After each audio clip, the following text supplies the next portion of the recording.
Olá para você que nos acompanha aqui no Hoje TV, seja muito bem-vindo. Está começando agora o programa O Hoje de Frente com o Poder. Nosso entrevistado é o deputado federal Rubens Ottoni, do PT, o Partido dos Trabalhadores. Ele que começou agora no dia 1º de fevereiro o 4º mandato de deputado federal. De cara, já foi escolhido vice-presidente da Comissão Especial de Reforma Política da Câmara. E esse é o nosso foco, esse é o nosso assunto principal nessa entrevista. Deputado, muito obrigado pela presença aqui na sede do Hoje, muito obrigado por essa entrevista. A gente começa perguntando, há quanto tempo, a gente vem falando, o Brasil vem discutindo a reforma política? Só no Bom Dia Goiás eu perdi a conta de quantas vezes eu entrevistei o senhor e o então deputado federal Ronaldo Caiado para falar de reforma política. Será que reforma política não sai? Em primeiro lugar aqui, cumprimentar mais uma vez o trabalho que vocês realizam, um trabalho realmente de referência para todo o estado de Goiás, um exemplo de jornalismo. Obrigado.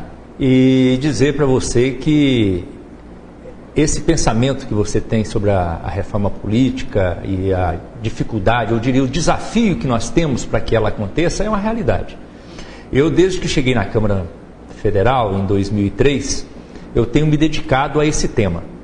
E tenho me dedicado a esse tema justamente porque tenho presente comigo que fazer a reforma política é abrir uma porta enorme para fortalecer a nossa democracia, para criar espaços para que a população, a sociedade como um todo, tenha acesso à participação na política e, com isso, resgatar a credibilidade do povo brasileiro na ação política. Agora, é um trabalho de fôlego, um trabalho difícil de acontecer, justamente porque tem inúmeros interesses envolvidos nesse debate. A própria classe política tem resistências, deputado? Tem resistências, eu não diria resistências apenas por resistência, mas como eu disse, existem muitos interesses envolvidos. Quais? Numa Câmara Federal, onde nós temos 513 deputados e deputadas, onde nós temos 28 partidos representados, é natural que tenhamos ideias as mais diferentes possíveis. Quando você chega numa cidade, e eu, ao longo desse tempo, eu viajei o Brasil inteiro, fui relator dessa matéria na Comissão de Constituição e Justiça, fiz audiências públicas por todo o Brasil, e às vezes eu chegava em auditórios com mais de 1000 pessoas, e eu iniciava o debate, a minha palestra, perguntando quem era a favor da reforma política. Todos praticamente levantavam a mão e diziam, eu sou a favor da reforma política. Todo mundo, Quando eu perguntava, e sobre esse tema? Aí já dava problema, porque cada um tem uma ideia do que é a sua reforma política, mais ou menos como a escalação da seleção brasileira.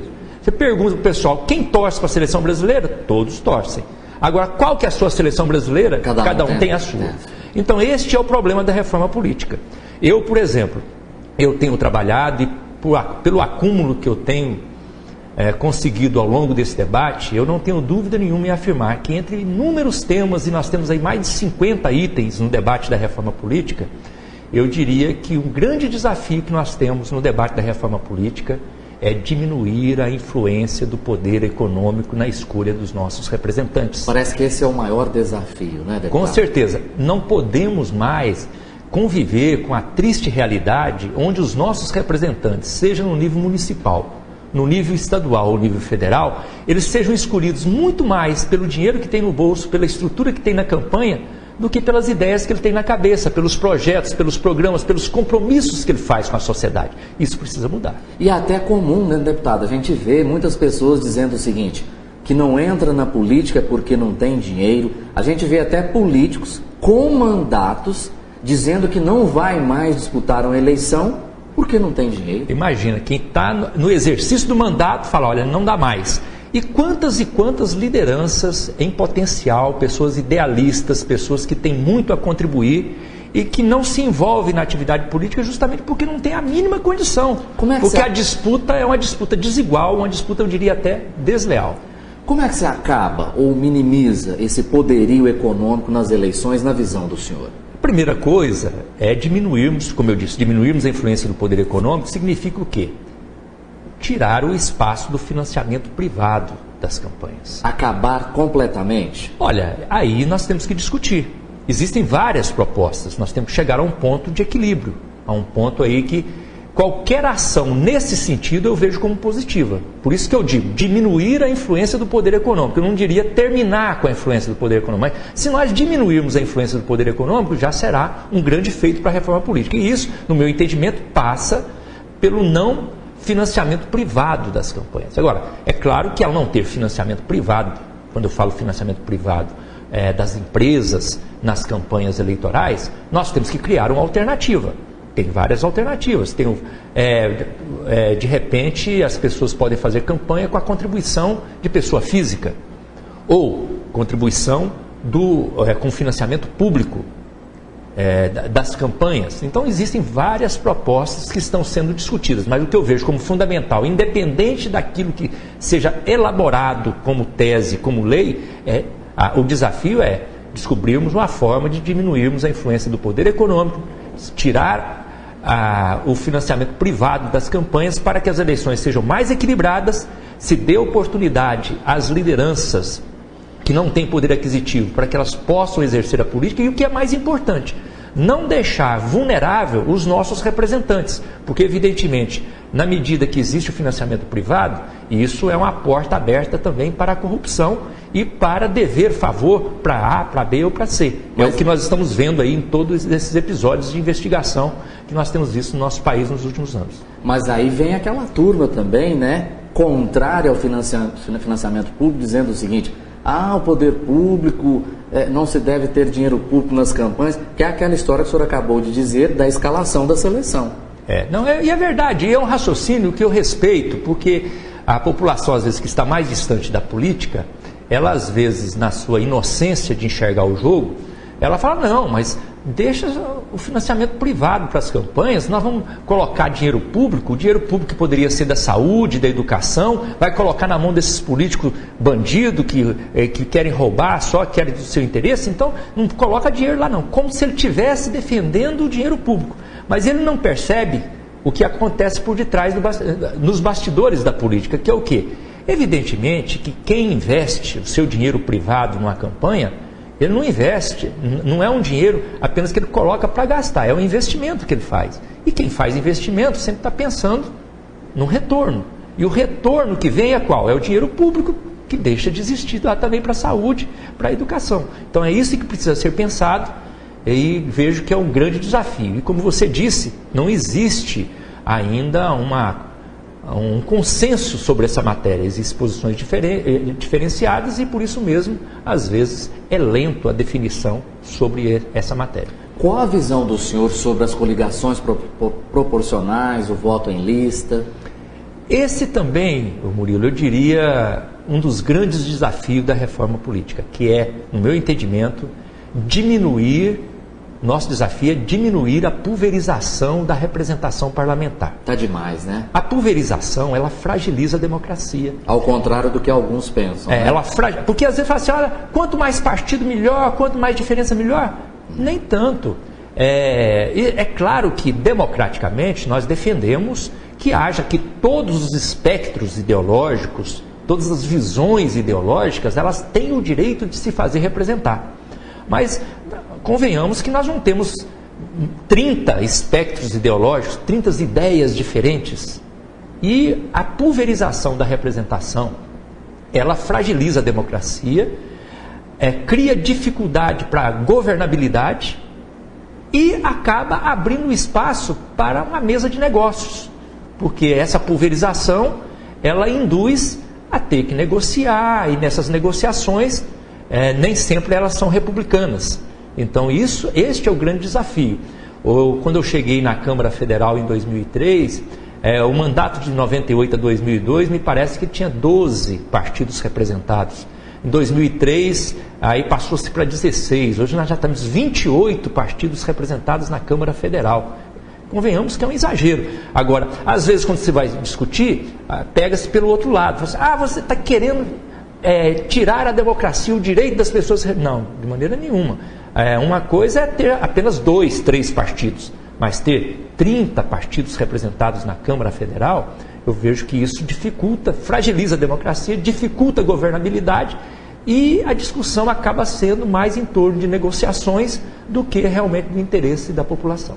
Deputado, essas decisões precisam ser mais dos políticos ou essas decisões podem passar pela população, por meio de plebiscitos? Historicamente, os movimentos populares, alguns partidos como o próprio PT, muitas vezes defendem a democracia direta no lugar da democracia representativa. Esse me parece o debate fundamental em toda reforma política, até porque, no meu entendimento, não haverá reforma política se nós não envolvermos a sociedade, não haverá reforma política sem a participação dos mais diferentes grupos sociais. Esse é o desafio, porque por si só o Congresso Nacional ele não vai se mobilizar para fazer a reforma. E se fizer, vai ser uma reforma muito aquém daquilo que é o necessário. Então a participação popular ela é necessária. Mas não apenas para viabilizar a reforma política. O que eu vejo, Murilo, é que as regras que nós temos hoje do sistema eleitoral, do sistema político brasileiro, elas são regras de 30 anos atrás. E nesses 30 anos, o mundo mudou. O Brasil mudou. Só para você ter uma ideia, quando foi feito todo esse arcabouço da legislação, não havia celular, não havia smartphone, não havia internet. Então, não havia essa participação mais direta, as redes sociais, essa motivação e oportunidade das pessoas se mobilizarem e manifestarem quase que automaticamente. Então, num cenário como esse, lá antigamente, a democracia representativa era mais do que suficiente. Então, o eleitor, ele se dava por satisfeito de 4 em 4 anos ir na urna, escolher o seu representante, escolhia o seu representante e o acompanhava de longe. Se ele não fizesse bem a sua parte, daqui 4 anos eu vou lá e tiro, elejo outro. Hoje não. Com toda a tecnologia que está à mão, a população não tem paciência de esperar 4 anos. Se alguma coisa está errada, eu vou esperar daqui 4 anos para me dar a resposta. Não, a minha resposta é automática. Se eu estou vendo uma coisa errada aqui, eu não espero nem amanhã cedo. Eu já entro na rede social e já falo ali na rede social. Então isso nos leva à necessidade de, na nossa legislação, nós temos também, além de garantirmos uma democracia representativa, nós temos alguns elementos de democracia participativa e também de democracia direta, para que em alguns momentos a população ela ajude a decidir, ela não fique só esperando o seu representante fazer por ele, mas em determinados temas ele ter o direito dele mesmo se manifestar, como você diz, pode ser um plebiscito, pode ser um referendo, pode ser um conselho popular, mas ele vai lá, participa e em alguns momentos ele até decide, independente do representante que ele escolhe de 4 em 4 anos. Deputado Rubens Ottoni, só um minutinho, nós vamos fazer um rápido intervalo e daqui a pouco a gente volta aqui no Hoje TV com o nosso programa, o Hoje de Frente com o Poder. Continue com a gente.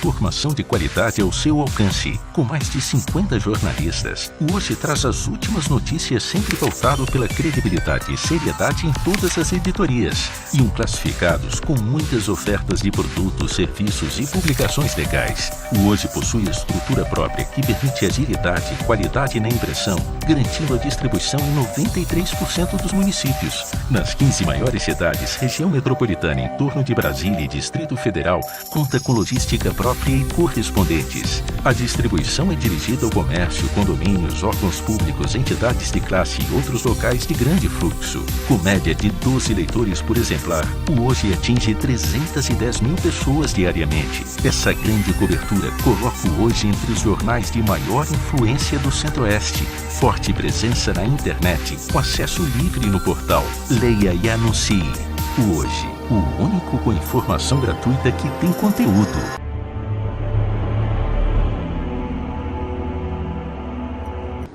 Voltamos então aqui no Hoje TV com o programa O Hoje de Frente com o Poder. Estamos entrevistando o deputado federal por Goiás, Rubens Ottoni, do PT, está no 4º mandato na Câmara e é o primeiro vice-presidente da Comissão Especial de Reforma Política. Reeleição, deputado, tem que acabar ou não? Olha, esse é um tema que eu não tenho dificuldade de debatê-lo. Acho que é um tema menor, mas que acaba tem uma visibilidade maior. Eu acho que nós poderíamos experimentar a não reeleição com um mandato executivo de 5 anos. Até porque já tivemos eleições sem reeleição, né, no passado. Exatamente. Deputado, o comparecimento do eleitor às urnas deve ser obrigatório como é hoje ou deveria ser facultativo? Eu acho que nós temos que trabalhar uma transição para chegarmos ao ponto de nós termos o voto facultativo, mas eu julgo que ainda não é o momento. Até todo esse debate que nós estamos fazendo demonstra ainda a fragilidade da nossa democracia. Então eu vejo que ainda o momento não é o momento ideal para termos o voto facultativo, mas devemos trabalhar para que haja uma transição para chegarmos nele. A OAB Nacional, e o ex-deputado federal Aldo Arantes esteve aqui nesse programa e comentou muito isso, defende uma eleição para deputado em 2 turnos. Como é que o senhor analisa isso? Eu estou aberto para discutir todas as hipóteses, mas eu trabalho mais buscando a fórmula mais simplificada possível. E me parece que esse modelo, ele não é tão simples assim. Você fazer uma eleição proporcional em 2 turnos. Eu vejo que isso complexo, né? É complexo, mas eu entendo a ideia, sou simpático a ela, mas busco uma fórmula mais simples de apresentá-la à população. Mandato de 8 anos para senador? Olha, essa discussão do Senado é uma discussão mais complexa e vejo que essa reforma política que nós estamos debatendo não chegará a esse ponto de discutir funcionamento do Senado, número de anos para o mandato. Eu acho que por aí nós não vamos mexer. Deputado, aproveitando a presença do senhor aqui, o atual momento político e econômico do Brasil, a presidente Dilma Rousseff teve uma queda na popularidade, há o escândalo Petrobras aí. Como é que o senhor está suportando todos os ataques lá no Congresso Nacional? As pessoas me perguntam sempre, Murilo, falam assim, olha, com toda essa problemática, investigações, desgaste do governo, isso não te preocupa? Eu falo, preocupa sim. Preocupa, nós estamos atentos ainda a isso, mas o que me preocupa mais do que toda essa investigação e toda essa tentativa de desgaste do governo federal são os interesses que tem por trás de alguns segmentos. Por exemplo? A questão da Petrobras, a investigação da Petrobras. Claro que a sociedade como um todo, ela quer a investigação e é importante ter a investigação e eu sou a favor da investigação e nós precisamos fazê-la para descobrir irregularidades, punir os responsáveis, no sentido de preservar um grande patrimônio do povo brasileiro, que é a Petrobras. Agora, tem gente que trabalha todo esse cenário de investigação e tentativa do desgaste do governo federal, não é para preservar a Petrobras, é pelo contrário, é para desgastá-la, diminuir o seu valor, para amanhã justificar uma proposta de privatização dela, coisa que num passado recente, quando eles eram governo, eles defendiam a mesma ideia. Então são coisas que estão nos bastidores da política, que estão por trás dos fatos e que às vezes a população ela não percebe. Por exemplo, outro fato, a questão de todo esse bombardeio em cima da presidenta Dilma. Claro, quem é governo tem que estar preparado para fazer um enfrentamento com a oposição e cabe à oposição fazer essa discussão. Agora, por trás também de toda essa tentativa de responsabilizar a presidenta Dilma, e em alguns até mais afoitos, falando até em impeachment da presidenta, por detrás disso, existe a preocupação democrática de preservação do Brasil? Em alguns setores não. Existe no meu entendimento, em alguns segmentos, uma visão de golpismo. Por quê? Uma elite política, empresarial do nosso país, que tenta chegar ao poder e que ainda não conseguiu chegar ao poder através do voto. E percebe que ao longo do tempo, passam-se as eleições e eles não conseguem. Por exemplo, eles achavam, essa elite empresarial e política achava que o Lula não tinha condição de ser eleito. E que não ganharia eleição nunca, não tinha preparo, não tinha estudo, não ganharia eleição. E ele ganhou. Já ganhou 2 e fez 2 vezes. Eles acharam que ele não teria condição de governar. Ele falou, não, mas daqui 4 anos a gente volta. Passaram-se 4 anos e eles não voltaram. O Lula foi reeleito, fez a sucessora e reelegeu a sucessora.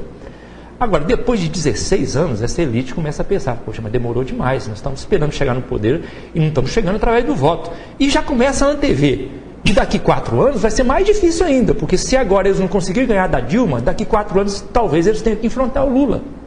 Então, esses segmentos mais radicais começam a engendrar tudo isso, é aproveitar desse caldo que está acontecendo para outros fins, que é o fim do golpismo e da busca do impeachment para poderem chegar ao poder, não através do voto democrático, do debate das ideias, de ganhar na urna, mas através de uma outra maneira golpista que a história do Brasil já mostrou em que deu. Deputado, como vai o casamento aqui em Goiás, PT e PMDB? Começou lá em 2008, continuou em 2010, mas no ano passado cada um saiu por si. Agora essa discussão precisamos separar. Por exemplo, nós estamos agora na antessala da eleição municipal. 2016, ela não é uma eleição estadual, ela é uma eleição municipal. Então as alianças, elas se darão... São diferentes? Elas se darão no cenário do município. Vai depender da realidade de cada município e as alianças se definem lá no município. Então, qual a orientação que eu presumo, por exemplo, que o Partido dos Trabalhadores terá? Porque não existe ainda uma orientação nacional, mas terá essa orientação. Essa orientação deverá ser no seguinte sentido: cada município define a sua aliança, tem liberdade para definir a sua aliança, respeitando-se o universo dos partidos que apoiam o governo federal. Nesses partidos que apoiam o governo federal, o PMDB está presente, mas não é só o PMDB. Pode ser o PMDB, mas pode ser vários dos outros partidos que compõem o governo federal. E isso vai depender da realidade. Vai ter um município que a aliança se dará com o PMDB e em outro município não. Agora, aqui em Goiânia, por exemplo, que às vezes é uma referência para o Estado, aqui em Goiânia tem uma aliança PT e PMDB, uma aliança vitoriosa.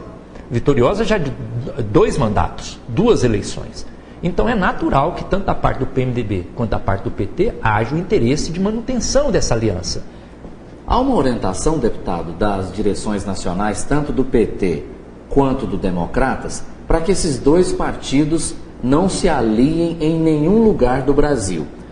Goiânia pode quebrar esse tabu o ano que vem? Pode ser que PT e Democratas estejam juntos com o PMDB? A questão de estar juntos, em eventualmente alguma campanha, não é o problema. O que existe é estarem juntos na mesma chapa majoritária.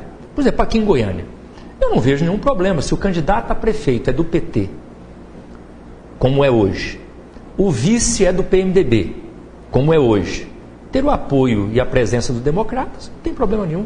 Se fosse o inverso, o PMDB como candidato a prefeito, o PT na vice, como foi no mandato anterior, tendo o DEM apoiando, não vejo problema nenhum. Só não pode ter o DEM na vice, por exemplo? Exatamente. Aí não dá. Aí a aliança, aí já não seria a aliança que o partido defende em todo o país. O senhor acha que o PT tende a apoiar Iris Rezende o ano que vem aqui em Goiânia?